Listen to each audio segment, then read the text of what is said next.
Okay, so good morning, everyone. Thanks for joining us. We're here with two experts that will talk us through, I guess, what it means for startups to really cut through the mustard on some of these government assistance programs. And what we've done is set up a webinar in order to address some of the needs that we feel are essential for you as small businesses to understand. I'm the host for this morning. My name's JJ. I'm the co-founder of Think&Grow. And I have with me both Amit and Elan, who are across the startup ecosystems in both Sydney and Melbourne. So just by way of a quick introduction, I'll pass over to Amit, followed by Elan, and then we'll start this morning's session. Good morning, everyone. My name's Amit Shah. I run the startup shop where we work with tech startups predominantly in Sydney, and happy to be here and talk through some of the stimulus measures that have been announced over the last few weeks. Yes, hi everybody. Elan Pamensky from CloudCFO. We work with startups and digital and creative businesses, and looking forward to sort of trying to, I guess, sift through all the legislation around the stimulus packages and try to help you guys get, understand a bit more. Awesome. Thanks for the intro, guys, and thanks so much for spending the time here with us this morning to help some of these businesses better understand how they can understand the program in a bit more depth. I think what I'd like to do is just start off with one of the sort of prime points that affected us as a business. What does the program mean for those who have casual workers and contractors in their businesses at the moment? So I'll start with Amit and then follow that up with Elan if you've got anything to add. Yeah, of course. So with casuals, specifically, it's around how long they've been working with you for. And I might defer to Elan on the date on that because I think it's 1 March from memory.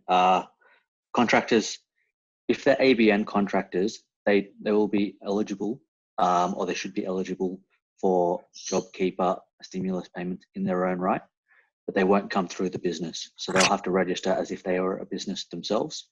And if they too are able to substantiate that their business is down or that they have been affected by the current crisis, then they'll be able to apply in their own right. Thanks. Elan, anything to add? Yeah, so the date is the 1st of March. So the casuals have to be in employment for at least 12 months prior to the 1st of March, for a 12-month period prior to the 1st of March. So that's, I guess, crucial from a casuals perspective. So. Thank you. And so one of the biggest challenges in our industry is clearly the speed in which businesses have grown over the last 12 months or, certainly counting back. So talk us through kind of your understanding of the growth component and what it really means, because there was a lot of confusion around if I've grown really fast last year and then I've obviously grown my revenue again, what does that mean for me in being able to claim back? I'll start with Elan on this occasion.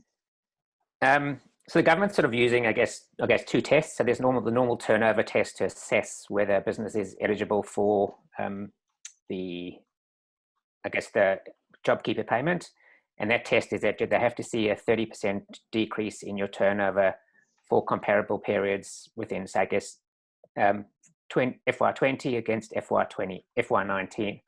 So what that means is any period from, I think it's the 1st of March, up to September, where you can compare, say, the 1st of March, for the month of March FY20 to the month of March FY19. And if there's a 30% drop in turnover, then you will be eligible for that.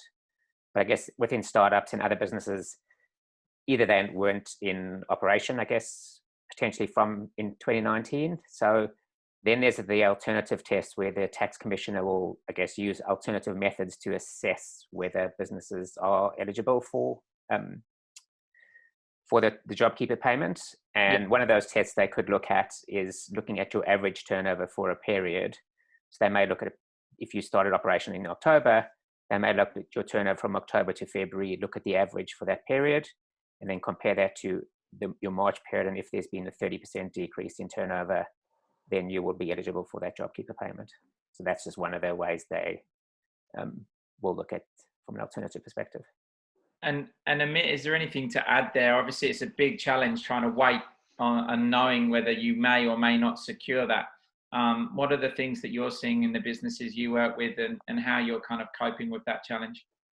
Yeah, of course. Look, we also talk with Startup Oz on this, and the guidance there is, if you have had a downturn due to COVID-19, then you should apply.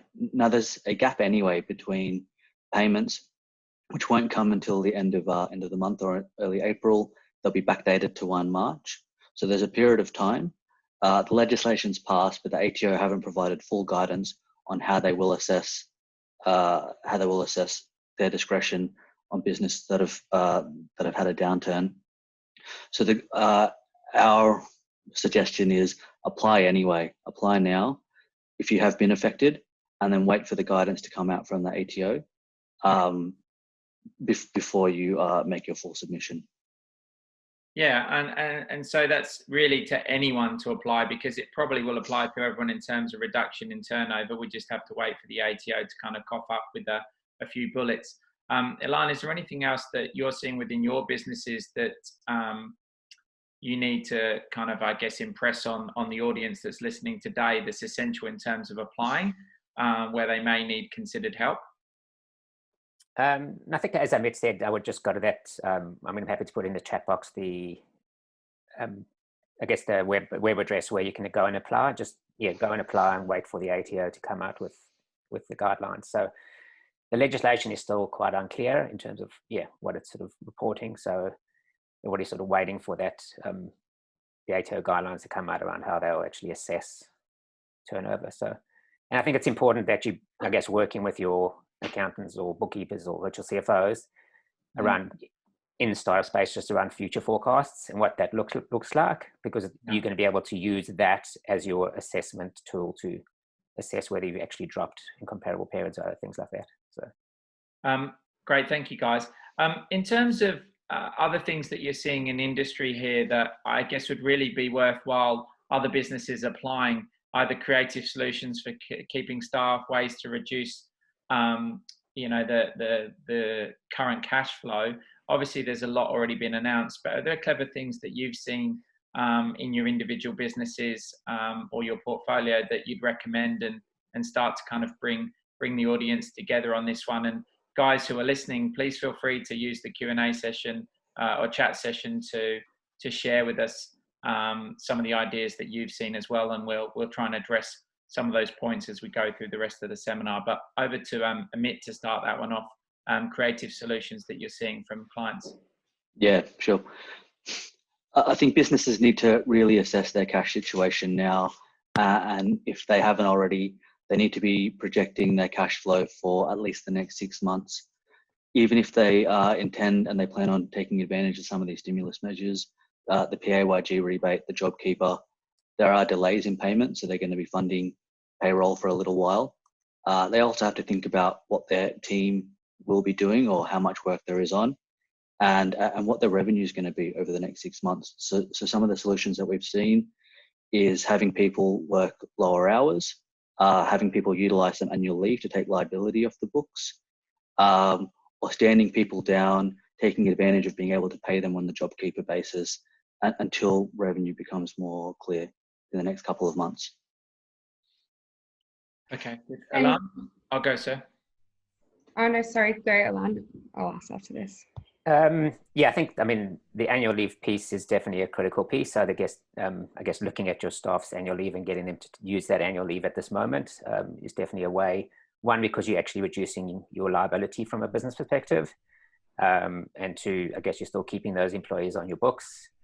I've seen a lot of companies doing sort of 20% wage reductions. So getting their staff to actually work. Some, I guess at the senior level, the actual staff are still working 5 days a week, but taking the 20% or 30% pay cut.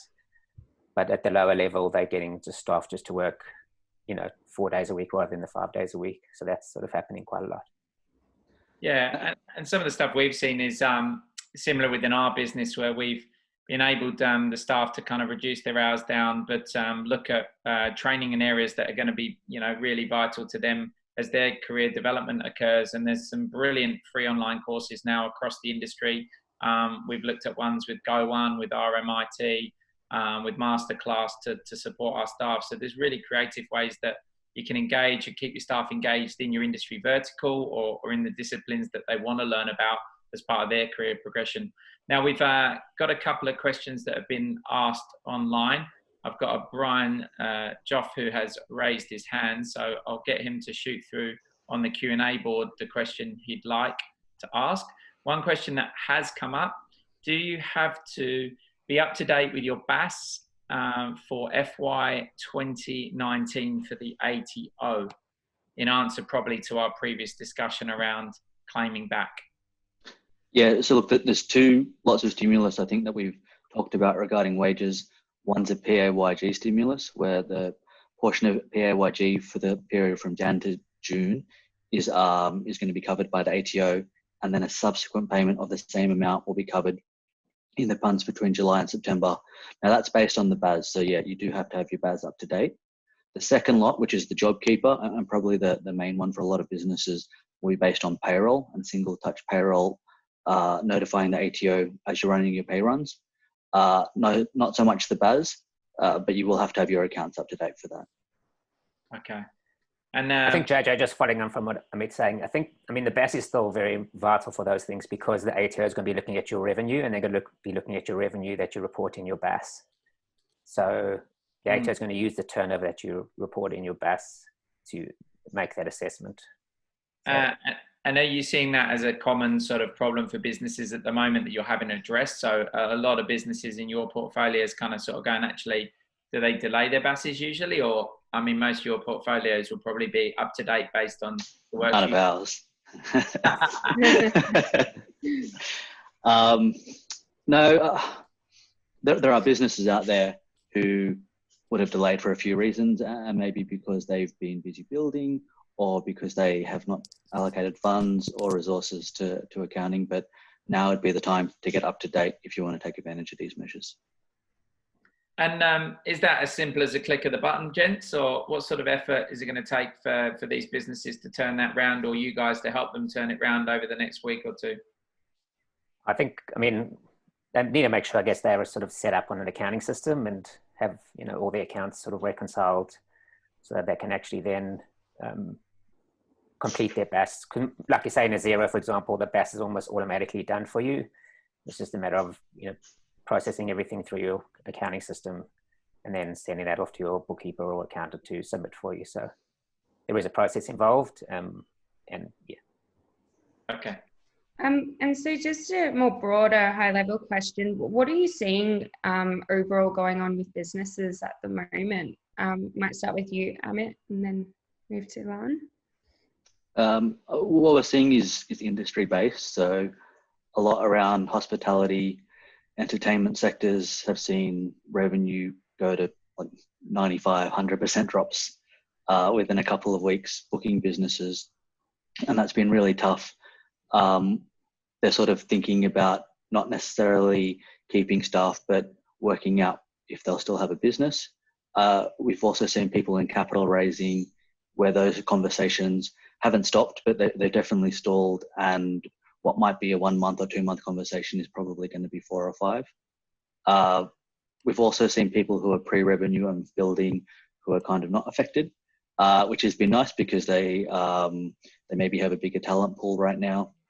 They aren't necessarily looking for revenue, and they are still eligible for government grants like R&D, or if they are selling overseas export grants. So it's a bit of a mix, but for the most part, people have seen revenue reductions, and they've pretty much correlated that with their biggest cost of staff of having to let people go. Yeah. And so if we were looking at the wider economy, what do businesses need to be really mindful of at the moment and in the next 6 months? Yeah. Oh, sorry, go Elan, please. So I would say, just following on from what Amit said, I've seen a bit of a mixture in terms of businesses. So I've seen some businesses actually thriving during this time. I've got one client I'm working with at the moment, and one section of his business has sort of dropped, but another section, which is, I guess, predominantly online, has really boomed over this time because people are sort of, wanting the product that he's been selling. But then on the other case, I've had a couple of businesses that have seen a major decline in terms of their revenue. one of the big impacts around is, I guess, importing product from China. And I've seen a lot of that where it's like there's a delay in getting product from overseas back into Australia. So businesses can actually manufacture the products here and get it shipped off and things like that. So that's been a big impact as well. Yeah. And then the cost is also, like the cost of freight and everything else is, dramatically increased as well. So yeah. And I guess to the audience that's listening, feel free to shoot through your questions to either the Q&A board or the group chat, so that we can have some of your either anonymous questions answered, or other detailed questions that you'd like answered today. That'd be great. And there's one that's popping through as I speak from Brian, if you guys would like to answer that. So the question is, if companies are behind on BAS and accounts, is job seeker an option, or is this a completely different option? Or is there a completely different option? It's absolutely still an option, but it would involve getting those statements up to date. So if you want to claim some of these, you'll have to lodge your returns, and I mean you have to lodge them anyway. But it would be worth doing it to be able to access that funding. Yeah.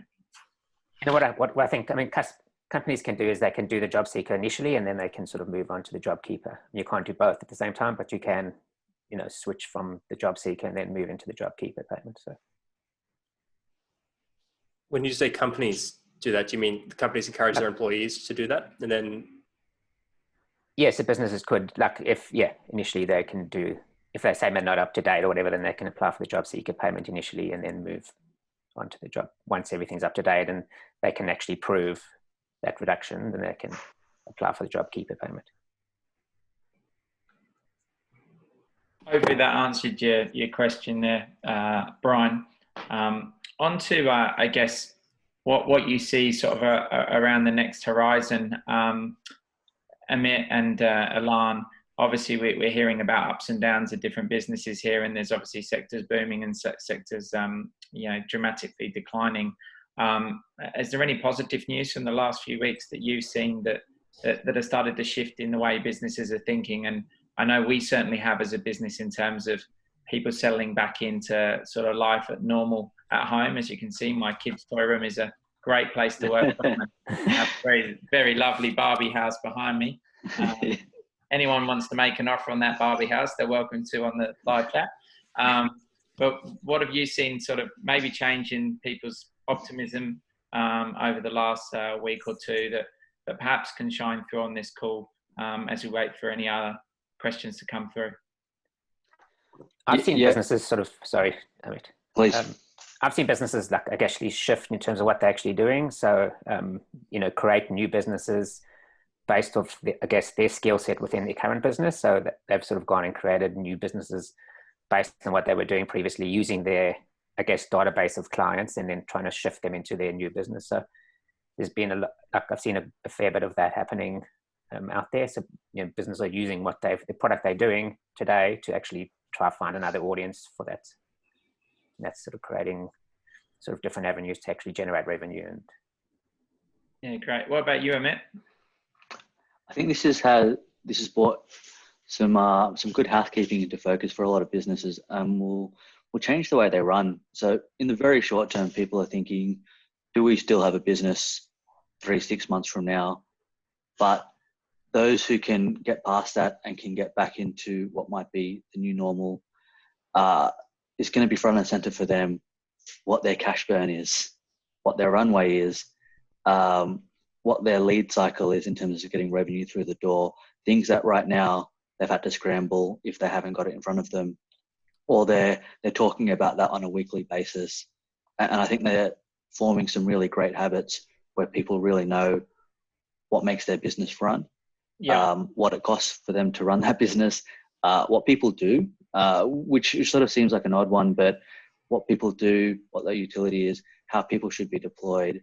And it's easy for businesses, especially those who have got maybe some external funding, to grow as quickly as they possibly can.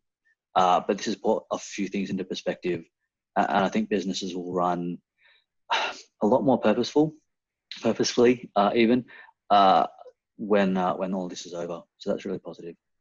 Yeah, it's so true, Amit. I mean, what we've seen in our own business, but also the portfolio of companies we have, is the sort of growth workshops we've been running over the last few years have turned into kind of operational effectiveness workshops, and we're able to kind of coach clients on, role responsibilities, appropriate, cash spend, as you say, but actually kind of making use of the staff for what they want to be doing, but also where we want to be shifting as a business. And it's a really good time to kind of bring everyone together, spend more one-on-one time redeveloping the staff into new areas and new product offerings that you're kind of moving down, but also actually getting that chance to truly induct and onboard some of our newer staff in our business that, with the pace that the market was moving at for us, certainly we're kind of going back in time to kind of retrain them up and using the activities that we've got today to kind of sort of tide out and wait for the market to bounce back, and be it later this year or early next, but really get our staff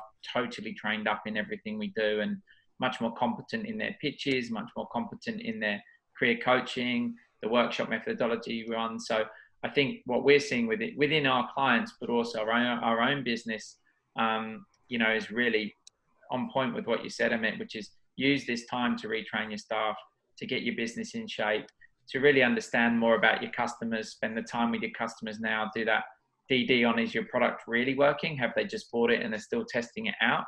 And that's what we're noticing across not just our ecosystem, but the clients we work with in the US and the UK. Whilst they are sort of following or standing down staff, and in some cases making staff redundant, the ones that they've identified as the future leaders, they're retraining, they're upskilling, and they're giving them more pound for pound in terms of management development, personal development, and career coaching. So it's it's a really good time to be able to do that, and there'll probably never be a time beyond this that any of us will get the time to do that. But yeah, it's certainly tough. Elan, anything else to add there?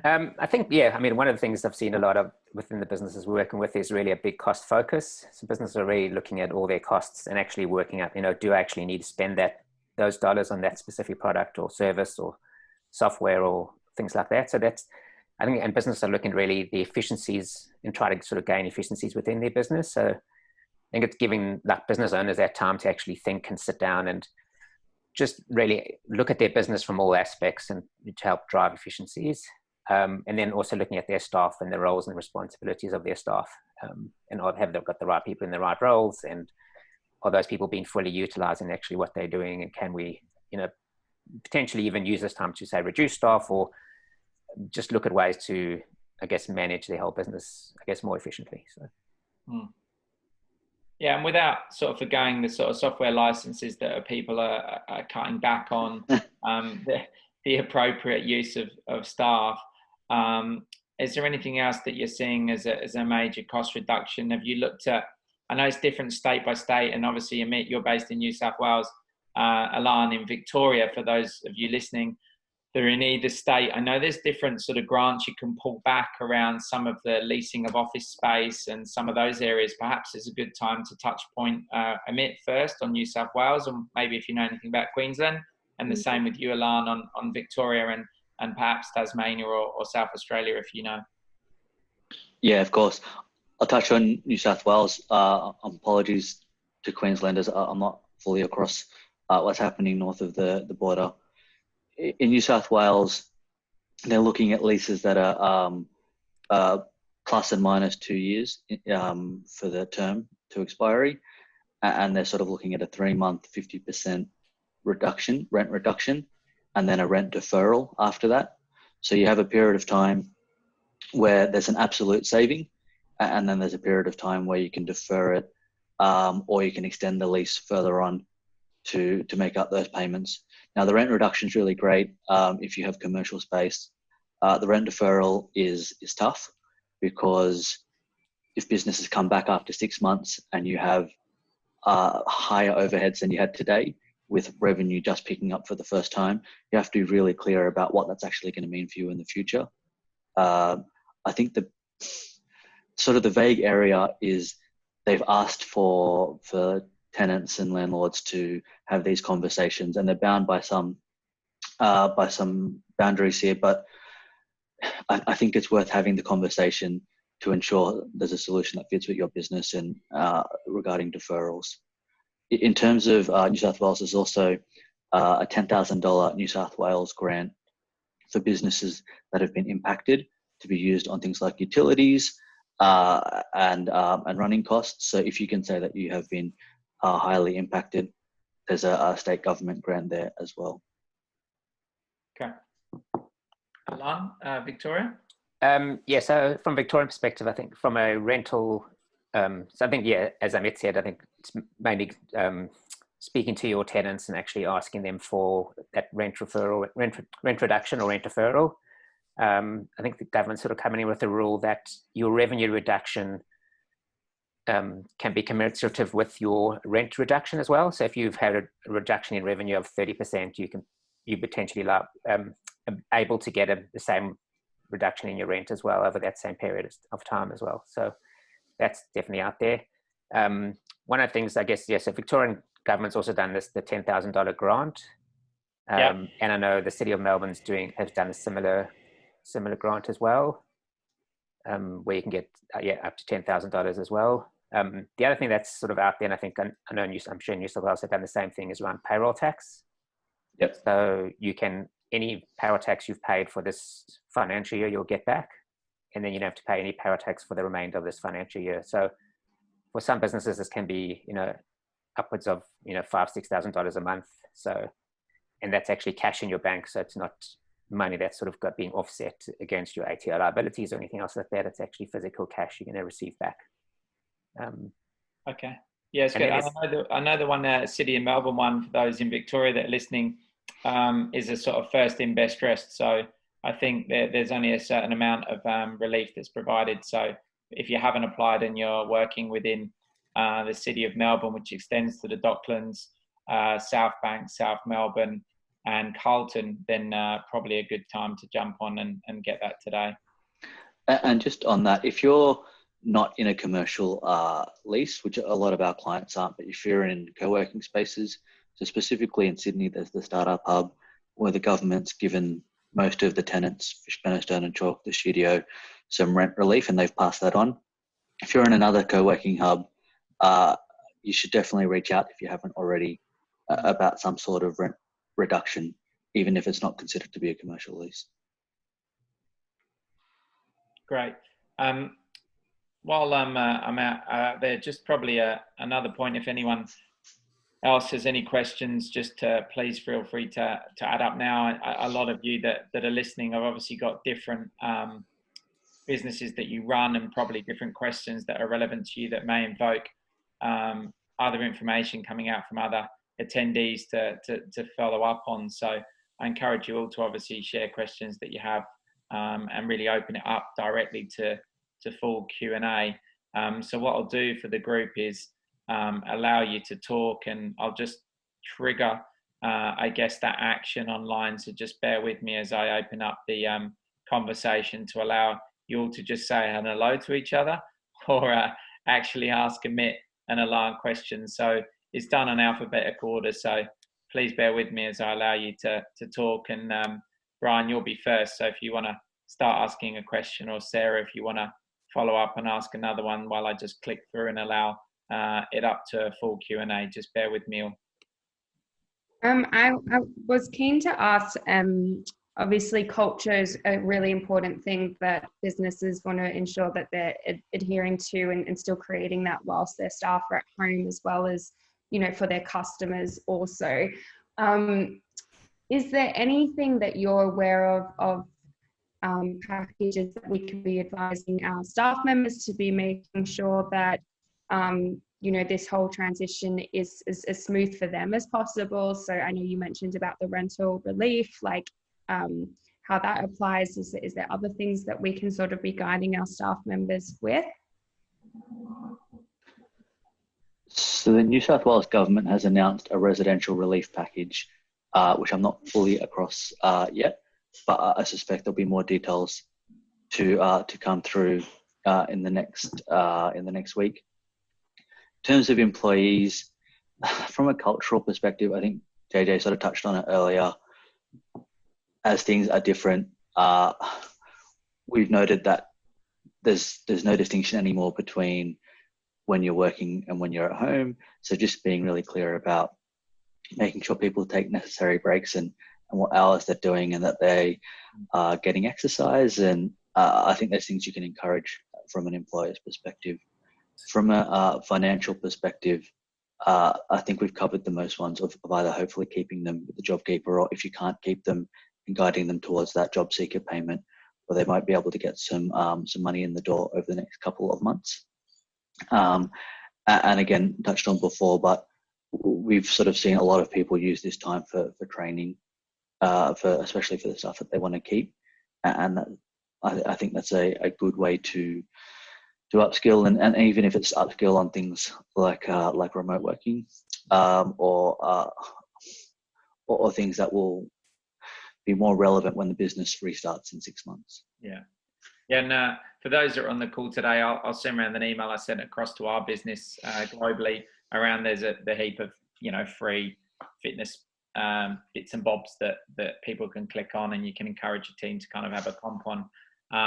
If I can, I may just actually openly ask Stuart, who's on the call, who's based in West Coast of the US now, if he's available, just to give us a kind of quick up and down on what's happening and he's seeing in the tech scene in the US, to share some insights from a little bit further afar than New South Wales and Victoria.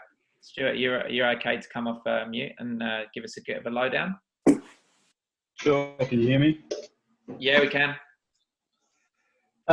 Good. Thanks for having this, JJ. It's really interesting. Obviously, I've got a foot in both camps at the moment. I've still got my own businesses and startups and stuff back in Oz, and I've now relocated my stuff, myself and family, etc., and business here into the US. So, literally arrived 1 week before the lockdown. So I've spent 5 weeks living in an apartment near San Jose and not getting out much, which is pretty damn boring, I've got to say. So. Yeah, the impact here has been significant. I think one of the good things from a health perspective is that because Silicon Valley is pretty much a tech hub, everyone took messaging pretty quickly and just started working from home before governments woke up to the fact that that's what we should do. So in that regard, the area's been not as badly hit as other parts of the country. There, from an investment sort of VC perspective, a lot of deals put on hold, a lot of deals kind of reevaluated. And that's impacted us a little bit with our ups that we work with here. It's meant that you talk to a VC here who may entertain working with a startup who hasn't got enough revenue quite yet, and they still have a conversation and potentially invest. Now those sorts of rules have become very hard and fast, where if their investment criteria is they must have a certain MRR, then they expect you to have that, otherwise they can't entertain it. So they've pulled back to really following the rules. Saying that, for those founders that were in a good position, they're accelerating, they're hiring. For those founders that weren't in a good position, they've had to furlough, is a term they do here, or they downsize significantly. So we've definitely found a very dramatic, fast slowdown in startups and founders who weren't in a good position to sort of get through this. I think one of the other things that really stood out to me here was the kind of smart pragmatists in the Valley who have been here, done that. For them, this is not about having enough cash to kind of get through the next 6 to 9 months. Most of them here are talking about a 3-year cycle. So it's a fairly substantial undertaking, quite shocking when you get your head around it, is that they, as a minimum, to even open a conversation with an investor or a particular partner here, they'd be expecting you have a minimum of 12 months runway and enough cash to keep your business going. But actually, they want to see a plan for 3 years. For them, this is a 9-month cycle that we're at the beginning of. So expect the peak and the trough to take at least 9 months to see its way through. So that's the end of the year. And then they see at least 2 other 9-month cycles after that before you start to see it back to where we were in kind of October, November last year. So while we're all kind of very near-term focused at the moment, which is how the hell do I keep everybody employed and keep my business afloat for the next 6 months or Christmas, there are others here that expect much more substantial models and substantial undertakings to make sure that you've got runway to do a full 3 years. And they expect if you can do that, then you will come out ahead. So the guys here, they're backing the best founders with the best ideas, because when they come out of this cycle, when they come out of this crisis, they want them to be in the best position they possibly can and accelerate even faster, which I found quite confronting, I got to say. But you know, in a lot of regards, they're right. They're quite blunt, and they say, look, we'll get through this, but it's going to be a lot longer than you think, and we want you to be ready for that. Yeah, it's really great for you to share that, and thanks for chipping in, Stuart. You know, certainly the VCs that we've spoken to and the private equity firms here in Australia are very much looking at that 12 to 18 month runway and making sure their portfolio is wise with cash through that. Certainly the ones with 18 months are in a good position and growing, have been given, I guess, emergency, almost like board meetings to accelerate their growth, primarily because, you know, the market's for the taking if they're in that growth hurdle right now, and they're able to jump at it. Because, you know, what we're seeing in Australia, Stuart, to add to that, as well as in our UK offices, is a heap of super talented executives and super talented qualified you know, tech experts kind of dropping out or being furloughed that want to exercise both contracted interim work but also permanent work. And it's a great opportunity for those in growth mode anywhere in the world to now get that ability to drive that talent into the next phase of their business. And it is remarkable, as you say, like some of the confronting conversations we've been having with some of these firms about the state of their portfolios as a result of this. And without trying to shock the ecosystem on the call, you know, in essence, a lot of those VCs and private equity guys are looking at their portfolio and going, Christ, you know, it's probably, if we're lucky, we might, you know, still have 70, 80% of our portfolio intact. For those in a more sort of jeopardized position where they haven't been able to close their capital, some of those portfolios are looking at taking a more significant hit. And that's even those portfolios which were sort of seen as safe portfolios with these beautiful SaaS models of reoccurring revenue, where I can certainly talk from experience. My wife is the VP of customer success for a SaaS business that's based out of the Valley.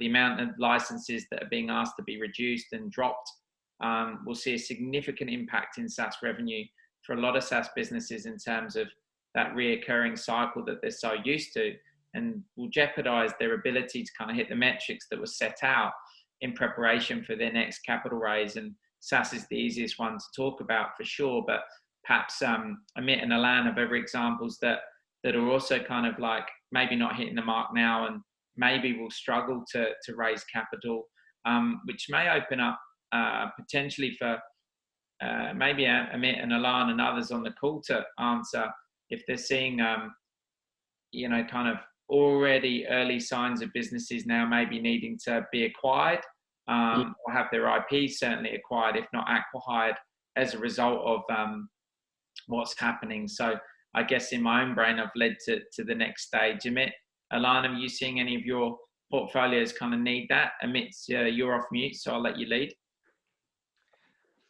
Yeah, we have a couple of our portfolio who have raised recently who are definitely looking for those opportunities. We have others who won't make it. And so I think we probably haven't quite got to the conversation of what to do with their IP just yet, but that will be something we'll talk about over the next couple of months.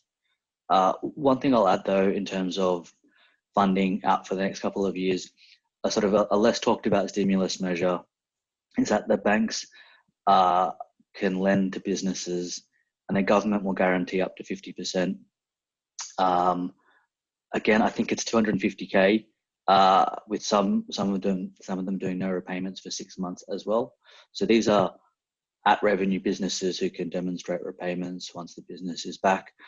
But while external VC or other capital raising might be stalled, there may be an opportunity to work with the banks if your business was strong and you expect it to come back to that point. Elan? Yeah, because sort of following on from what Amit said, I'm definitely seeing like the banks sort of playing a big part in this at the moment. So definitely helping businesses sort of one with that unsecured loan facility. So I'm like telling a lot of my clients to actually make sure they actually apply for the unsecured loan facility. One, as just in case they need those funds, but also this is the perfect opportunity for you to have like a loan facility that in case of emergency, it's where clients wouldn't be able to, get like a loan facility previously. They can now, get a loan facility and they can just leave it on the side in case of that emergency. In terms of the funding side, I've got a couple of clients trying to raise money at the moment, and it's pretty challenging. I think they're quite early stage, so hopefully they should be able to raise funds, but it is definitely challenging. And then I guess that will then help them from a trajectory perspective in terms of that next sort of 6-12 months from a cash flow standpoint, and they can hopefully ride out this and then grow from there. So definitely challenging in the sort of investment market. I think debt and equity is going to play together here. To Stuart's point of VCs wanting to see a 3-year plan and looking at 12 months runway, the ability to be able to go into those conversations, even if you have debt funding, to say, well, we're not desperate here. We have 12, 18 months. We have the ability to grow. It puts a little bit more leverage back into the business, which is good. And it doesn't come out and say we need funding within 3 months or we're going to go under, which is a tough way to start that conversation. Yeah, a quick one for you both. Something that's less common in this country and obviously much more applied in the US particularly is venture debt. And how do you see that playing out and the best firms that you've seen in Australia that are doing that? And I know, we've kind of dealt, for a decade, or the best part of a decade, with Silicon Valley Bank and looked at Partners for Growth as a good firm to do that. And that tends to work for businesses at scale. Have you got any views on how that's playing out in the current market? I don't sort of have much of that, and I sort of don't know that market that well. But one thing I can say is I think there is still money out there, and there are still people looking, I guess, taking this opportunity to see that they're not a cheap investment, but investments they can sort of get into now at like a lower rate than previously, and then hopefully grow those businesses. So I think there still is money out there for businesses to get. Hi, can you guys hear me? Can you hear me now? Yeah, hi guys. Look, that's fascinating, and thank you for your insights. A number of points. I think I certainly will concur with what Stuart said about the longer runway and VCs becoming that much more prudent in terms of where they're going to put their money. Elan, what you said, I agree 100% in terms of there is money out there, and I think it'll all apply to those, the cream will rise to the top. So the really, really good opportunities are still going to be in demand. And, those that have the funds are going to swoop at a time like this, like they did in 2008, like they did in 2000, like they did in the early 90s. You guys were probably a bit young in those days. I wasn't. So this is really where the money is made at times like this. And, the golden rule applies. He who has the gold will rule. And let's not ignore good opportunities, because there is certainly, in terms of my investor base, there's opportunity for good stuff. So, that encourages me at a time like this. We can just see beyond the horizon, because we will see beyond the horizon, and there will be opportunities to be taken advantage of. Thanks, Brian. And just while we're on here, just as you're seeing things pan out from a venture or investment viewpoint, is there any highlights that you're seeing in market already in Australia that are coming up to share some good news stories for those on the call today, where you're kind of like, we're probably going to make a deal this week or this month based on what we're seeing in some of the verticals or some of your own prior investments that poised for scale? No, look, it's just been a very tumultuous period. I'm sure we'll all agree. It's just everyone's just coming up for air now, but certainly people are realizing, what, we have to do business. This is the time. And certainly I think people are going to ready for these opportunities for good stuff. And, you know, I don't, there's nothing really particular. I mean, I had one raise I was in the middle of, which unfortunately just stopped. I mean, I ended up just having to say, look, there's just no point. We can't even meet with the people. So conditions have changed. But what I'm seeing now is, you know, people are getting used to doing business this way. And, you know, opportunities will be, there's nothing that strikes me as, you know, there are a few capital raisings around. They are being concluded, but I'd say they're few and far between. But I think the opportunities are going to be taken advantage of in the near future. I saw one particular opportunity that went through was Wattle Health, which raised I think $4.5 million. That's a listed entity. That's not a startup. May as well be a startup because SBC raised the money for them, and you know, that was quite encouraging. But I'm not seeing a lot of this sort of thing out there. But hopefully, all I can say is from my investors' perspective is they are hunting for opportunities, but they will be sharpening their pencil in terms of the pricing.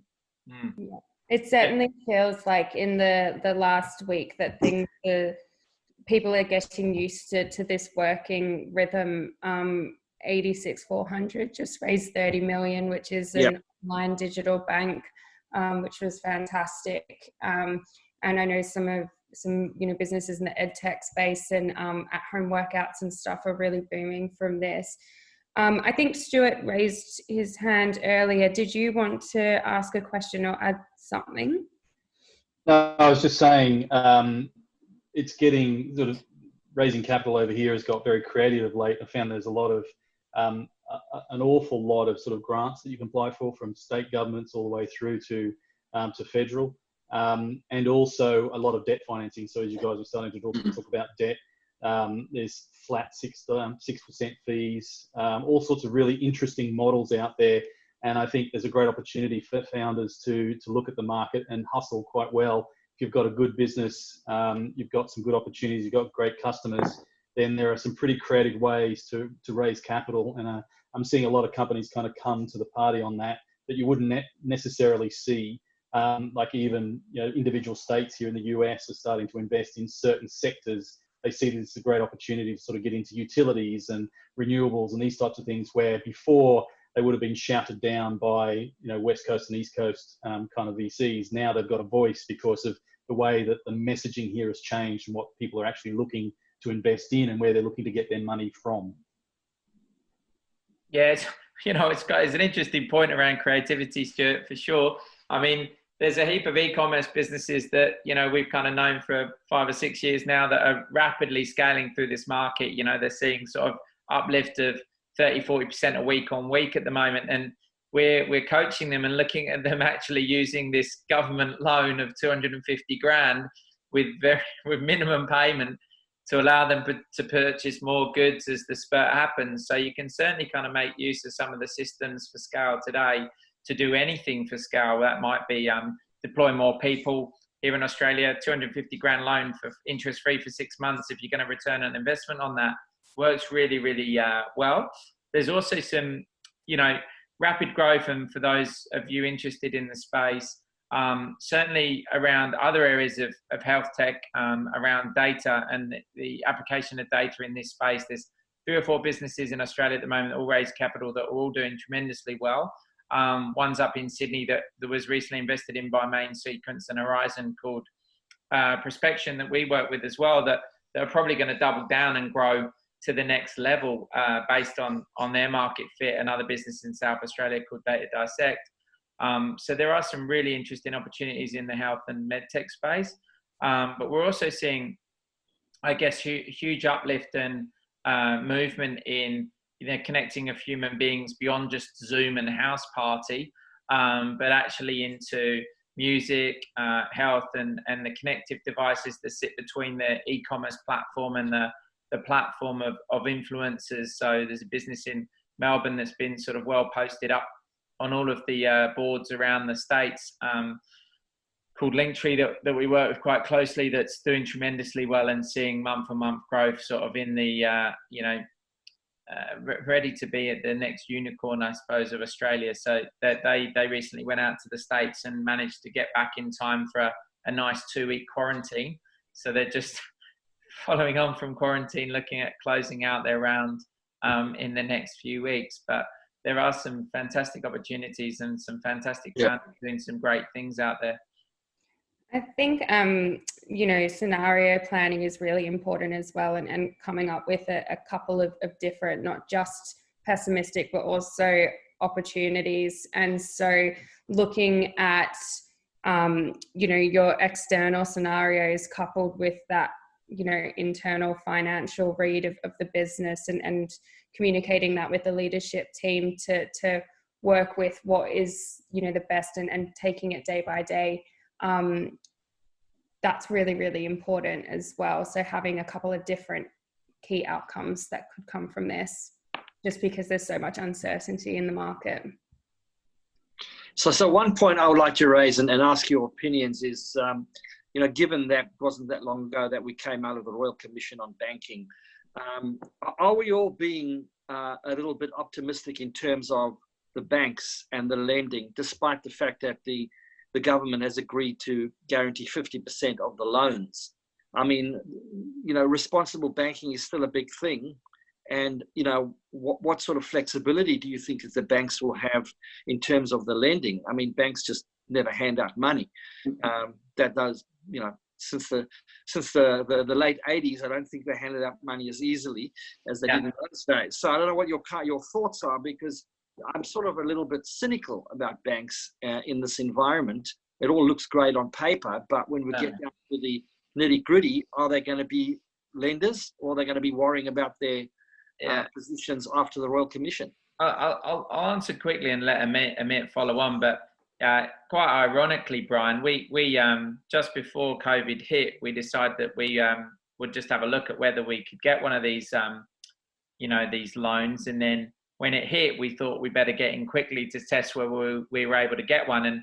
And almost by accident, we got one, because we thought we were filling out the tester sheet as to whether we'd qualify for a loan or not. And all of a sudden, we'd got the loan approved in less than 30 seconds. Wow. So it was by pure accident, because we literally thought we were filling out one of those normal, KYC. They do all the DD on us and turn it back into kind of like a yes or a no decision sort of 3 or 4 days later. But literally, we genuinely didn't realize we'd applied for a loan. It was much more about, we'll fill out the form to see if we'd get one, and it was there, done. And that at the time was for 100 grand before the 251 came out. But I think that was with NAB, but yeah, it was ridiculously easy. And I shouldn't say that, but it was. I'll let Amit speak about it, but that's a real case scenario for us. Like we literally accidentally got a loan. Amit? We've talked to a couple in the last maybe 10 days. They don't have full guidance yet on how, because it's new products for them, specifically in terms of the co-guarantee. But what they've intimated is that they'll be looking to push it out to their existing customers. So I think if you are doing business banking with a particular institution, you'll have a reasonable opportunity, the same loan terms as always. So there has to be a business case. There has to be 6 months, no repayments, but after that, will you be back in a position again where this is serviceable? But I don't know that it's going to be so easy approaching new financial institutions at the moment. No, I'd agree with that. And I mean, you've still got to have the history. You've still got to have the revenue. You've got to have the forecast. I mean, imagine, did they not ask you for any of that, JJ? Was it that simple? Was it to get the loan? Yeah, well, we put in our current revenue and obviously what we've done month for month. I forget how long we needed to provide statements for, but I guess,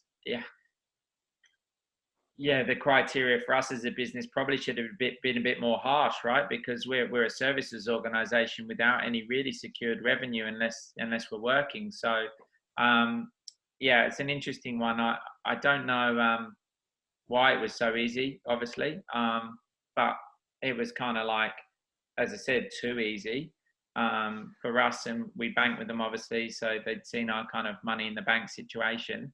But obviously that's about to get progressively worse as we prepare to kind of lock down for the next 12 months. But yeah, I don't know. What I'll do is I'll investigate it further and obviously share with the group that have joined today. But we'll provide that and perhaps try and get an expert panelist in to talk about that scenario, or panelists over the next fortnight or two. So for those of you who are listening, this is kind of like our first webinar. And what we're going to do is obviously use service providers that we know work really well with startups that we trust, and in this case, Elan and Amit. But we'll be doing that across every discipline within the business, so that you and your collective teams can join to be educated on what they're seeing, the trends within each of their areas, just for a point of reference. So we'll keep you posted and share whatever insights we get across the board. But Elan, Amit, did you have any further insight to Brian's point on the ease in which these loans are being passed out, and what sort of qualifies you in or out? I know, Amit, you said you weren't quite sure on the 250, but Elan, have you seen anything on this, the newer ones that have been recently released by the banks? Yeah, so my experience to date is the banks they've been asking for financial information. So I've had, with one of my clients, they actually asked for 12 months worth of previous BAS statements. So the client had to provide 12 months like previous BAS statements so they can actually assess the business from that perspective. And actually, and I guess I did, given this was available, I actually applied for the loan as well. And the bank sort of asked me for my BAS statements plus my tax return. So I think they are being prudential in terms of, looking at businesses in terms of will they be able to actually repay the loan, once that 6-month deferral piece comes out. So yeah, and that's CBA. I mean, yeah, one of my clients was CBA, and I'm a CBA customer as well. So I think they are taking their time and doing the whole process. So I think they will be, because they want to make sure that you can actually repay the loan in that sort of the 3-year period. So.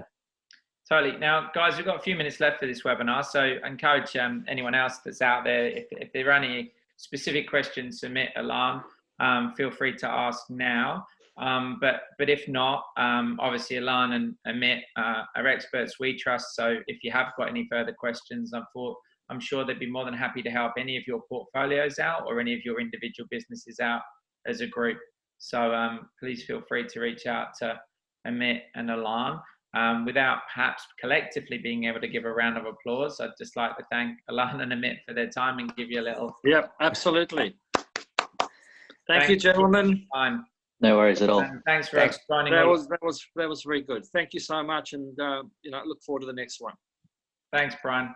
Take care, everyone. Nice to meet you all. Yeah. Thanks, Likewise. Appreciate it. Thanks.